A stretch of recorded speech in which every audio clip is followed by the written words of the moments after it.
It does not take a majority to prevail, but rather an irate, tireless minority, keen on setting brush fires of freedom in the minds of men. Samuel Adams. Thomas Hutchinson was appointed Chief Justice and Lieutenant Governor of Massachusetts. He was put in charge of enforcing the taxes put on the colonies. Little did Hutchinson know that these tax policies would ignite a revolution among the American colonists. Since they had a common cause, the American colonists became unified and took a principled stand against the British that raised tension and set them on a path to the American Revolution. The Stamp Act was an act put in place by British Parliament in order to help pay for the military that occupied the colonies. Different everyday items such as colonial papers, legal documents, playing cards, and other such items were taxed. In the early 1750s, France's expansion into the Ohio River Valley brought conflict with the British because they trespassed into the colonies. In 1756, the British formally declared war, marking the beginning of the French and Indian War. Although the British struggled in the beginning, tides turned when William Pitt took over wartime operations. Praying Prussia to fight in Europe, he was able to take away French focus from the war in America. When the war ended in 1763, King George III decided to put the Proclamation of 1763 in place, which made it so that no colonists could settle past the line along the Appalachian Mountain Range. However, many already settled past this line. The ending of the war also brought tremendous amounts of death to both France and Great Britain. After the war, military and civilian costs had left the British at a national debt of an astonishing £140 million. The British needed some sort of source to pay back their debts, and their settlement in America was a perfect origin for the money. A Proclamation Act, along with the many taxation acts that would follow, would anger the colonists and spark their stand against British rule. After the French and Indian War, the first act that the British imposed on the colonies was the Sugar Act. It raised revenue on sugar, imported goods by the colonies, basically giving the British sugar growers in the West Indies a monopoly on the colonial market. This act would enforce the already existing Molasses Act that was applied in 1733. In addition, it would also administer the Navigation Act. This act restricted the use of foreign ships for trade between every country except England. Specifically, they prohibited the colonies from trading directly with the Netherlands, Spain, France, and their colonies. The act required all of the colonists' imports to either be bought from England or resold by English merchants, creating more profit for the British instead of the colonists. The British reasoning behind this was mercantilism. Mercantilism is an economic system in which countries adopt trade policies that favor the flow of wealth from the colonies to the motherland. Britain used this idea to create specific trade routes for the colonies. The colonists were opposed to it because it was more of a regulation rather than a tax on the people. However, the British were not satisfied with the amount of money that these taxes brought in. Acts such as the Molasses Act and Sugar Act were easily avoidable because these items were not a necessity. They needed an act that would be imposed on everyday items, so they created the Stamp Act. Britain had used the idea of salutary neglect on the colonies for years. Salutary neglect is a term that refers to British policy of avoiding strict enforcement of parliamentary laws in the colonies, basically leaving the colonies to govern themselves. So after Britain started to enforce taxes on them, they were shocked. Former British regulation gave colonists leeway, so when everything changed, opposition and anger quickly followed. British Parliament breaks down into three main sections: House of Commons, which represents the lower class, House of Lords, which embodies the wealthy, and the monarch, which personifies the king and queen.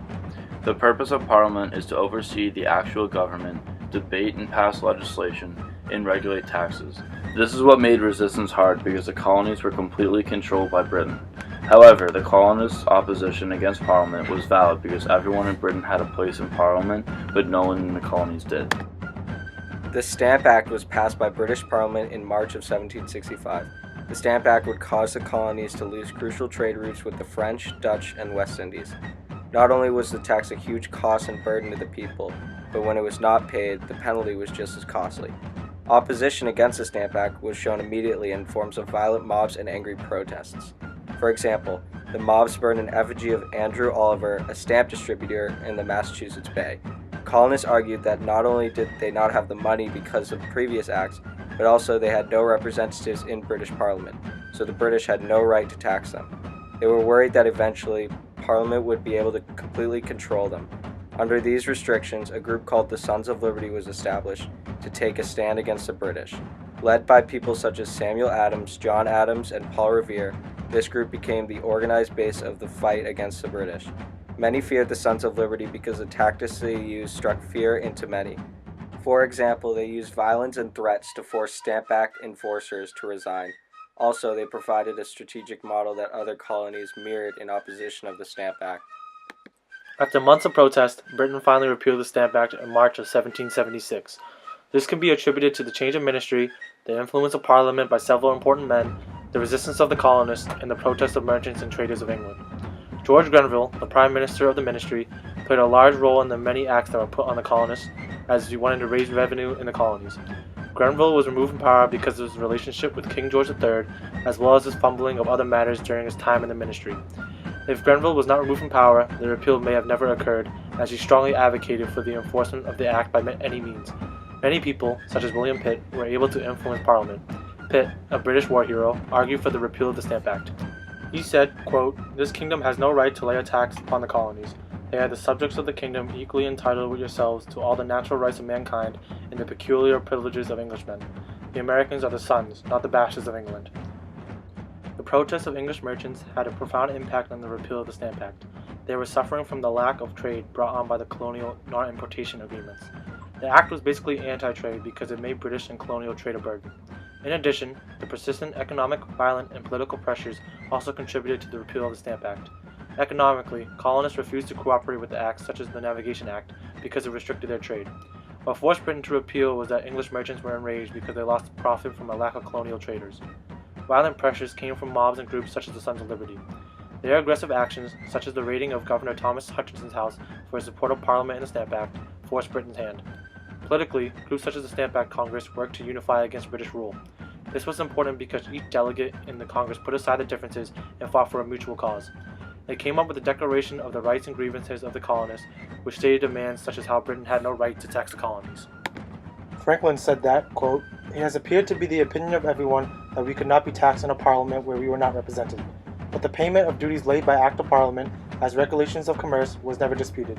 Loyalists argue that taxes were necessary to reimburse Britain for the protection of the colonies during the French and Indian War. Benjamin Franklin also argued that duties from the colonies to Britain were never imposed. Franklin said that it has appeared to be the opinion of everyone that we could not be taxed in a parliament where we were not represented. But the payment of duties laid by the Act of Parliament as regulations of commerce was never disputed. However, even though Britain repealed the Stamp Act, they passed the Declaratory Act. It asserted Parliament's power and authority to place taxes in the colonies no matter what. From a big picture perspective, the Stamp Act can be seen as a very one-sided act. It benefited Britain greatly while leaving the colonists in the dust. It revealed the underlying bad blood of the relationship between Britain and its colonies. However, the deeper meaning is that what really struck the colonists the most is not that they had to pay the tax, but that it was a step closer to full Parliament control. Samuel Adams said, "Our unalterable resolution would be to be free. They have attempted to subdue us by force, but God be praised in vain. Their arts may be more dangerous than their arms. Let us renounce all treaty with them upon any score, but that of total separation, and under God trust our cause to our swords." Adams, along with many other colonists, wanted to go to war than to be totally controlled by Britain.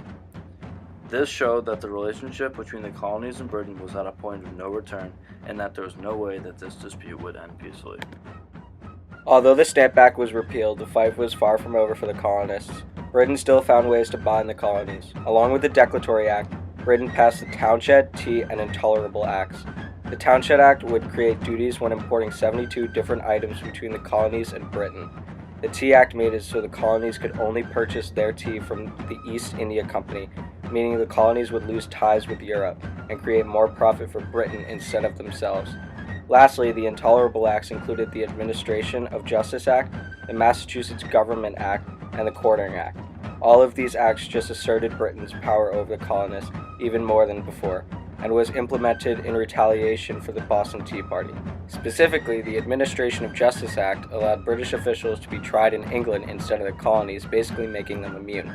The Massachusetts Government Act repealed the Massachusetts Charter and gave William Phips, a royally appointed governor, a lot of power.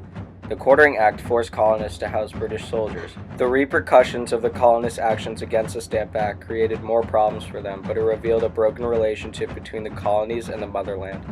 It was a strong victory for the colonists when the Stamp Act was repealed. However, the fight was far from over. Whatever the colonists did next would determine their fate as a nation.